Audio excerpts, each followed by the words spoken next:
Wow, indah sekali pemandangan di pantai ini.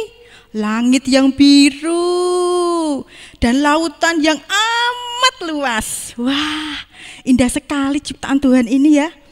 Wah, udah ada adik-adik nih yang siap untuk bersama-sama karena memuji Tuhan ya. Shalom.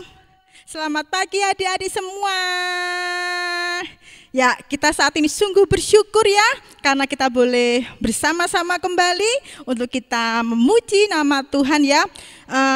Lautan yang luas tidak sebanding dengan kasih setia Tuhan dalam kehidupan kita.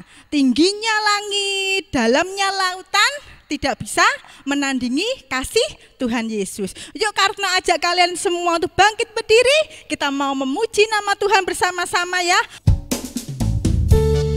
Begitu panjang dan lebar kasihnya Tuhan Yesus kita.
Puji Tuhan, itulah kasih Tuhan kita Yesus Kristus yang melebihi apapun juga di dunia ini ya.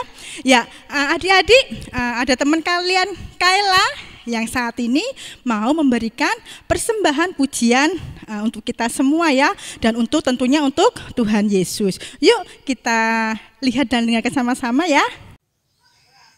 Halo teman-teman, apa kabar? Sehat semua kan pasti? Aku mau menyembah nama Tuhan yang berjudul Berkat Kemurahan-Mu. Kita akan bernyanyi dan menyembah bersama-sama ya. 1, 2, 3. Kau hiasi kehidupanku dengan kemurahan-Mu. Kau rancangkan masa depanku penuh dengan harapan. Aku ada saat ini, semuanya karena kasih-Mu. Aku hidup hari ini, semua berkat kemurahan-Mu. Terima kasih Yesus, Engkau sangat baik, teramat baik bagiku. Kau hiasi kehidupanku dengan kemurahan-Mu. Kau rancangkan masa depanku penuh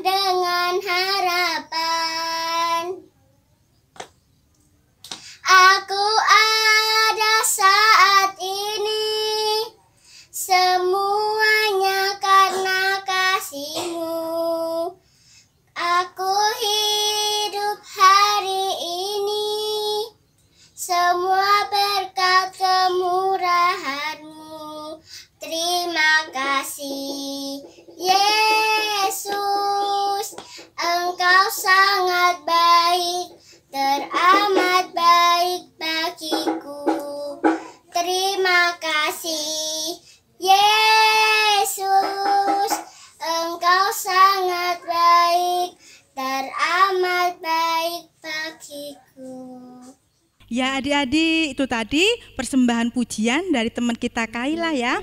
Dan saat ini kita mau mendengarkan cerita firman Tuhan. Sudah siap semua adik-adik? Ya, sudah siapkan Alkitabnya? Oke. Sebelumnya kita mau nyanyi sama-sama ya. Kubuka Alkitab dan kita mau mendengarkan apa kata Tuhan Yesus melalui firman-Nya hari ini.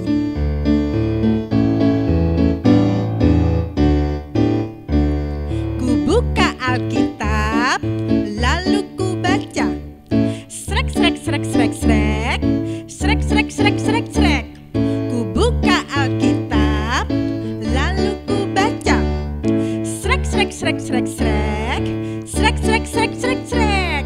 Firman Tuhan ada di hatiku, ada di hidupku, ada di langkahku, dan terus bertumbuh. Jiwaku berbuah, berbuah, berbuah, berbuah, berbuah, berbuah, berbuah, berbuah. Ku buka Alkitab, ku buka Alkitab, lalu ku baca. Srek, srek, srek, srek, srek, srek, srek, srek, srek, srek. Firman Tuhan ada di hatiku, ada di hidupku, ada di langkahku, dan terus bertumbuh. Sirami jiwaku berbuah, berbuah, berbuah, berbuah, berbuah, berbuah, berbuah, berbuah.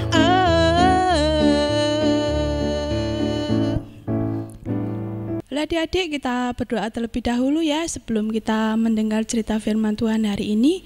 Mari kita berdoa, tirukan Bu Nasri ya. Tuhan Yesus, terima kasih untuk saat ini kami mau mendengar cerita firman-Mu. Tuhan Yesus, tolong saya supaya saya bisa duduk diam dan mendengar cerita firman-Mu hari ini. Di dalam nama Yesus kami sudah berdoa dan mengucap syukur. Amin. Ya adik-adik semuanya masih ingat nggak cerita yang minggu lalu tentang apa ya? Ceritanya tentang Yusuf kemarin sampai mimpi juru minuman yang ternyata artinya benar dan ternyata juru minumannya itu lupa sama Yusuf. Dan hari ini kita akan melanjutkannya dari kitab Kejadian 41 ya adik-adik. Nanti kita baca bersama-sama. Adik-adik siapkan dulu Alkitabnya di rumah ya sebelumnya supaya nanti pas kita mau baca Alkitabnya sudah siap. Hari ini kita mau bercerita tentang seorang raja, sebuah raja di Mesir yang bernama Firaun. Firaun ini waktu tidur dia itu bermimpi adik-adik. Siapa di sini yang kalau malam tidur pernah bermimpi enggak ya? Ya pastinya semuanya pernah bermimpi ya. Nah seperti Firaun pada saat dia tidur dia bermimpi adik-adik. Ada yang tahu mimpinya enggak? Nah mimpinya itu suatu ketika waktu dia tidur dia bermimpi, dia melihat ada 7 ekor lembu.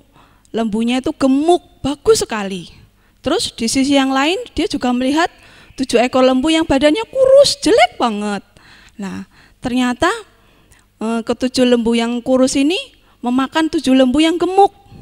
Kok bisa ya adik-adik mimpinya seperti itu?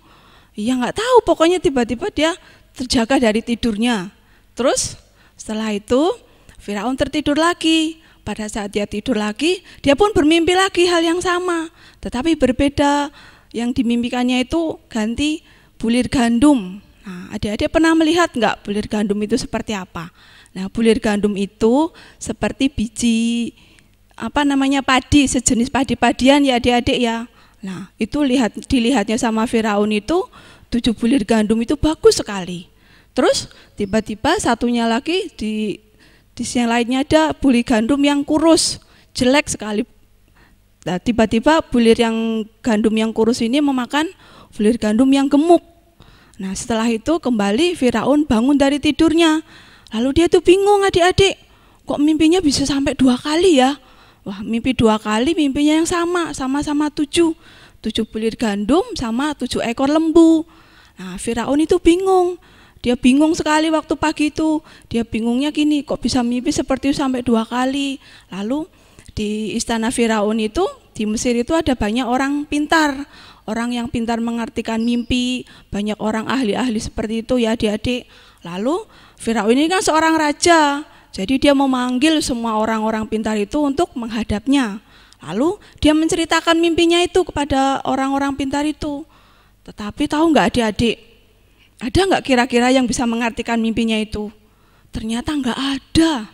Wah, Firaun itu bingung. Bingungnya gini, masa semuanya nggak ada yang bisa mengartikan mimpiku? Padahal hatinya itu gelisah, dia tuh bingung. Waduh, mimpinya kok kayak gini ya, ada apa? Nah, di dalam istana itu kan ada seorang yang biasa membuatkan minuman, namanya juru minuman. Nah, adik-adik masih ingat gak ceritanya Kak Agung kemarin tentang apa ya? Tentang juru minuman yang dikembalikan ke posisinya. Nah, juru minuman itu kan bermimpi ya adik-adik ya. Nah, mimpinya itu diartikan oleh seorang Ibrani. Nah, pada saat Firaun ini bingung karena dia bertanya sama orang-orang tidak ada yang tahu, juru minuman itu ingat kalau dia pernah diartikan mimpinya sama seorang Ibrani yang ada di dalam penjara. Bayangin adik-adik, itu waktunya sudah lama loh. Juru minuman itu sampai lupa kalau dia sudah berjanji sama Yusuf ingin membantu dia. Tetapi baru ingat setelah Firaun ini bermimpi. Nah, akhirnya juru minuman ini bilang sama Firaun, "Baginda, saya masih ingat kalau di penjara itu ada seorang muda Ibrani, namanya Yusuf, dia di dalam penjara. Dialah yang mengartikan mimpi saya dan juru roti. Dan akhirnya mimpi yang diartikan mimpinya itu benar. Saya kembali ke posisi menjadi juru minuman, juru rotinya digantung." Nah, setelah mendengar ceritanya dari juru minuman ini, Firaun akhirnya memerintahkan supaya memanggil Yusuf dari penjara. Nah, akhirnya singkat ceritanya Yusuf itu dipanggil sama Firaun untuk menghadapnya. Nah, setelah Yusuf masuk ke istananya, terus Firaun bercerita tentang mimpinya. Diceritakanlah mimpinya itu tentang 7 bulir gandum yang gemuk, sama 7 bulir gandum yang kurus, sama 7 ekor lembu yang gemuk, sama 7 ekor lembu yang kurus. Lalu kira-kira Yusuf bisa mengartikan nggak ya adik-adik ya? Nah, kita buka ya di Alkitabnya. Siapa yang sudah siap Alkitabnya, kita buka dulu ya. Di kitab Kejadian pasal 41. Ya, kita buka di ayat 33. Nah, kita baca bareng-bareng ya adik-adik ya, di rumah bisa membacanya. Kita buka dulu di ayat 29 sampai 32. Apa arti mimpinya itu? Kita baca ya. "Ketahuilah tuanku, akan datang 7 tahun kelimpahan di seluruh tanah Mesir. Kemudian akan timbul 7 tahun kelaparan. Maka akan dilupakan segala kelimpahan itu di tanah Mesir, karena kelaparan itu mengurus keringkan negeri ini. Sesudah itu akan tidak kelihatan lagi bekas-bekas kelimpahan di negeri ini karena kelaparan itu, sebab sangat hebatnya kelaparan itu. Sampai 2 kali mimpi itu diulangi bagi tuanku Firaun, berarti hal itu telah ditetapkan oleh Allah dan Allah akan segera melakukannya." Ya adik-adik, ternyata mimpinya Firaun itu sangat mengerikan ya artinya. Nah, seperti mimpinya juru minuman dan juru roti, apa yang sudah diartikan oleh Yusuf itu ternyata betul terjadi. Dan seperti mimpinya Firaun, apalagi sampai 2 kali, dan itu pasti akan terjadi seperti yang dikatakan oleh Yusuf. Nah, kira-kira gimana ya reaksinya Firaun mendengar itu? Dia sangat khawatir adik-adik, dia bingung. Wah, ternyata mimpinya itu sangat mengerikan. Bayangin adik-adik, 7 tahun akan ada kelaparan di negeri Mesir. Nah, akhirnya Yusuf itu bilang sama Firaun kalau seharusnya Firaun itu mencari seorang yang bijaksana untuk membangun negerinya supaya menyiapkan segala sesuatunya pada saat nanti kelimpahan, menyiapkan bahan makanan supaya untuk nanti persediaan selama 7 tahun ke depan waktu mereka mengalami kelaparan. Nah, mendengar saran dari Yusuf ini, Firaun akhirnya mau, bahwa dia melihat bahwa Yusuf ini orang yang sangat takut akan Tuhan, bahwa Yusuf ini orang yang sangat dipenuhi oleh Roh Kudus. Nah, Firaun ini begitu kagum sama Yusuf ya adik-adik, seperti yang ada di ayat 38 ini. Lalu kata Firaun itu kepada pegawainya, mungkinkah kita mendapatkan orang seperti ini, seorang yang penuh dengan roh Allah? Kata Firaun kepada Yusuf, oleh karena Allah telah memberitahukan semuanya ini kepadamu, tidaklah ada orang yang demikian berakal budi dan bijaksana seperti engkau. Jadi Yusuf itu sangat dikagumi oleh Firaun. Pertama karena dia bisa mengartikan mimpinya. Yang kedua, ternyata Yusuf ini orang yang sangat bijaksana adik-adik. Dia bisa memberikan saran yang terbaik pada Yusuf, pada Firaun, sehingga Firaun ini mau mendengar sarannya. Dan akhirnya adik-adik ada yang tahu enggak? Setelah itu Firaun mengangkat Yusuf menjadi penguasa di Mesir. Wah, luar biasa ya adik-adik, bahwa Yusuf ini adalah orang yang sangat takut akan Tuhan. Dia tetap setia pada Tuhan Yesus pada saat dia mengalami hal yang tidak mengenakkan. Akhirnya Yusuf ini diangkat oleh Firaun menjadi penguasa di Mesir, menjadi tangan kanannya kalau orang sekarang bilang ya. Sehingga Yusuf ini menyediakan semua bahan makanan. Jadi dia memerintahkan semua orang-orang yang ada di Mesir itu untuk mengumpulkan bahan makanan selama 7 tahun masa kelimpahan. Jadi waktu mereka itu berkelimpahan, mereka mengumpulkan, menabung bahan makanan di dalam lumbung, menyimpannya supaya itu nanti untuk persediaan selama 7 tahun berikutnya selama masa kelaparan. Itu dilakukan di seluruh negeri Mesir adik-adik, supaya selama 7 tahun ke depan itu mereka tidak kelaparan lagi. Bayangin kalau mereka semua kelaparan, bisa habis binasa semua ya adik-adik, karena nggak ada yang bisa dimakan. Nah itulah yang dilakukan oleh Yusuf, sehingga akhirnya semua orang Mesir itu tunduk patuh sama perintahnya Yusuf. Yusuf memberikan semua yang diperlukan, dikumpulkan semuanya di lumbung-lumbung di setiap negeri, di setiap kota, di setiap daerah, semuanya pokoknya harus punya lumbung untuk persediaan makanan 7 tahun ke depan. Itulah ya adik-adik, bahwa Yusuf itu orang yang sangat luar biasa. Pada saat dia dibenci saudaranya, bahkan dia adik-adik masih ingat nggak ceritanya yang dia dimasukkan ke sumur, dijual menjadi seorang budak. Setelah dia dijual menjadi budak di Mesir, dia difitnah ya adik-adik sama istrinya Potifar. Akhirnya dia masuk penjara. Padahal di waktu di penjara dia tidak melakukan kesalahan apapun. Tapi dia tetap sabar, tetap taat pada Tuhan, sehingga akhirnya Tuhan mengangkat dia menjadi seorang penguasa di Mesir. Ya, adik-adik kita mau buka dulu Alkitab ya, dari 1 Petrus 5 ayat yang ke-6. Ya, kita baca bersama-sama ya adik-adik ya. Ya. Kita akan baca bersama-sama ya adik dari 1 Petrus 5 ayat yang ke-6. Karena itu rendahkanlah dirimu di bawah tangan Tuhan yang kuat, supaya kamu ditinggikannya pada waktunya. Jadi pada saat kita mengalami sesuatu yang tidak enak, kita dibenci oleh orang lain, kita dimusuhi oleh orang lain, atau apapun yang kita alami, yakinlah bahwa Tuhan ada bersama dengan kita, dan Tuhan selalu campur tangan dan turut bekerja di dalam kehidupan kita. Apapun itu ya, yang penting kita tetap setia kepada Tuhan, kita tetap menjaga kekudusan hidup kita di hadapan Tuhan, yakinlah bahwa Tuhan tidak pernah meninggalkan kita seorang diri. Demikianlah adik-adik ya cerita firman Tuhan kita hari ini. Dan siapa yang masih ingat ayat hafalan yang kemarin ya? Dari Kejadian 50 ayat 20a. Ya, nanti kalau yang masih ingat kita hafalin bareng-bareng ya sama teman-temannya semuanya. Udah, ibadah kita selesai pada saat ini dan firman Tuhan kita tutup ya adik-adik. Kita berdoa terlebih dahulu. Mari kita berdoa. Tuhan Yesus, terima kasih untuk firman-Mu pada siang hari ini. Kami sungguh bersyukur karena Tuhan Yesus sungguh baik pada kami. Dan ajar kami Tuhan untuk meneladani sikap Yusuf yang senantiasa taat dan tetap setia kepada Tuhan. Apapun yang dialaminya, dia tetap memegang teguh janji Tuhan. Ajar kami Tuhan untuk seperti Yusuf, belajar tetap setia kepada Tuhan, belajar mengandalkan Tuhan di dalam kehidupan kami, apapun yang kami alami. Terima kasih Tuhan Yesus, di dalam nama Yesus kami berdoa dan mengucap syukur. Amin.